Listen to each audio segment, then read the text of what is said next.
नमस्कार, आप देख रहे हैं पॉलिटिकल पिच। पॉलिटिकल पिच पर चर्चा करते हैं संसद में लोकसभा में आया अध्यादेश, लोकसभा में आया अविश्वास प्रस्ताव पर। जिस प्रकार से मणिपुर हिंसा को लेकर के संसद का मॉनसून सत्र लगातार डिस्टर्ब हो रहा था और कोई भी कामकाज नहीं हो पा रहा था, जहां एक तरफ मणिपुर हिंसा पर विपक्ष की मांग थी कि प्रधानमंत्री के वक्तव्य से चर्चा शुरू हो और इसका जवाब भी प्रधानमंत्री दें। नियम 176 के तहत कांग्रेस चर्चा करवाना चाहती थी मणिपुर हिंसा को लेकर, तो वहीं सत्ता पक्ष नियम 267 के तहत चर्चा करवानी चाहती थी। इस नियम के माध्यम से गृह मंत्री को जवाब देना था। ऐसे में कांग्रेस के नेता गौरव गोगोई लोकसभा में अविश्वास प्रस्ताव को लेकर के आए। इस अविश्वास प्रस्ताव से जुड़ा हुआ जो मुद्दा है, सवाल ये प्रारंभिक सवाल यह उत्पन्न होता है कि कांग्रेस और तमाम सभी राजनीतिक विश्लेषक और आम जनता को भी इस बात को पता है कि लोकसभा में भारतीय जनता पार्टी पूरी तरह से बहुमत में है, फिर भी आखिर इस अविश्वास प्रस्ताव को क्यों लाया गया। इस प्रश्न का जवाब ढूंढने से पहले मैं आपको अविश्वास प्रस्ताव के बारे में बता देना चाहता हूं।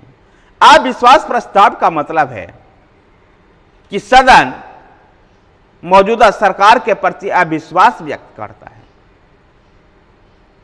और अविश्वास प्रस्ताव कोई भी सदस्य लेकर के आ सकता है, सरकार के मंत्री और प्रधानमंत्री को छोड़कर। भारत की संसदीय राजनीतिक व्यवस्था में अब तक 28 बार यह प्रस्ताव आ चुका है। पहला प्रस्ताव नेहरू सरकार के खिलाफ आचार्य जेबी कृपलानी ने लेकर के आए थे भारत चीन युद्ध के बाद। तो 64 से 75 के बीच में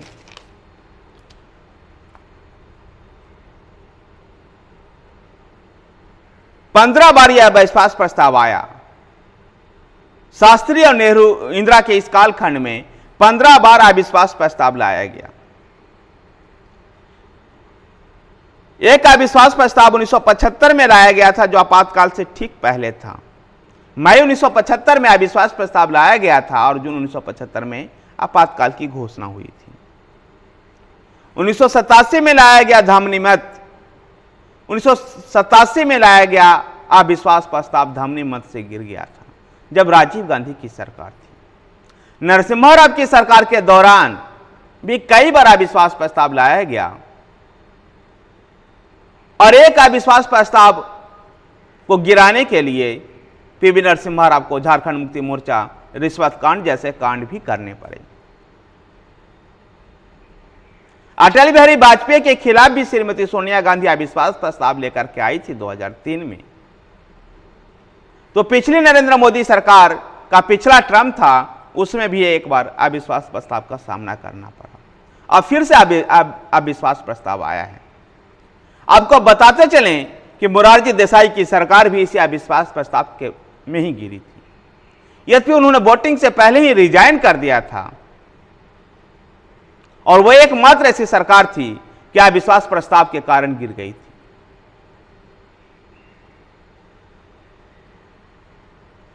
अविश्वास प्रस्ताव के तरह ही एक विश्वास प्रस्ताव होता है और यह विश्वास प्रस्ताव सरकार पेश करती है, जबकि अविश्वास प्रस्ताव सरकार से बाहर कोई भी सदस्य इसको पेश कर सकता है।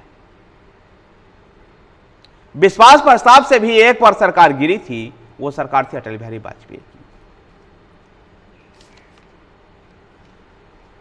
ये तो बात रह गया अविश्वास प्रस्ताव और विश्वास प्रस्ताव की, लेकिन मौजूदा हालात की बात करते हैं अब कि गौरव गोगोई क्यों इस अविश्वास प्रस्ताव को लेकर के आए और इस अविश्वास प्रस्ताव को लाने के लिए 50 सांसदों का समर्थन की क्या आवश्यकता होती है।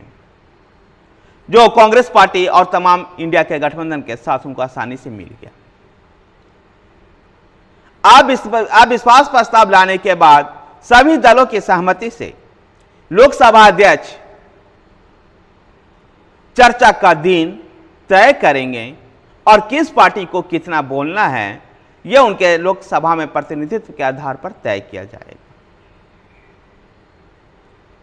प्रधानमंत्री को इसका जवाब देना होता है और यही वो कोर मुद्दा था जिसके लिए कांग्रेस और इंडिया नामक गठबंधन के सभी दल इस प्रस्ताव को लेकर के आए, क्योंकि जिस प्रकार से सरकार और प्रधानमंत्री लगातार मणिपुर हिंसा पर बोलने से बच रहे थे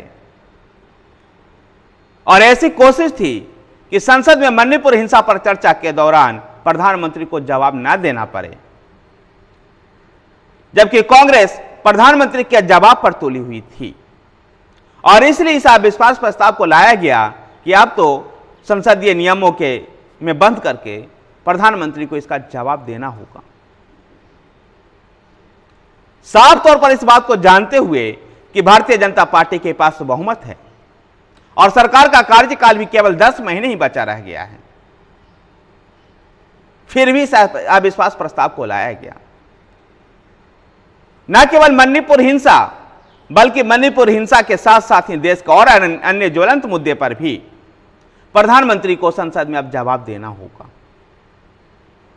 चर्चा में वो सभी मुद्दे उठेंगे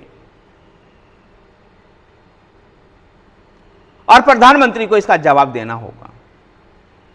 तो दूसरा एक प्रमुख मुद्दा यह भी था कि इंडिया नामक गठबंधन के इस दल को एक सुर में पिरोना चाहते थे, एक आवाज में लोगों को लेकर सभी दलों को लेकर के आना चाहते थे।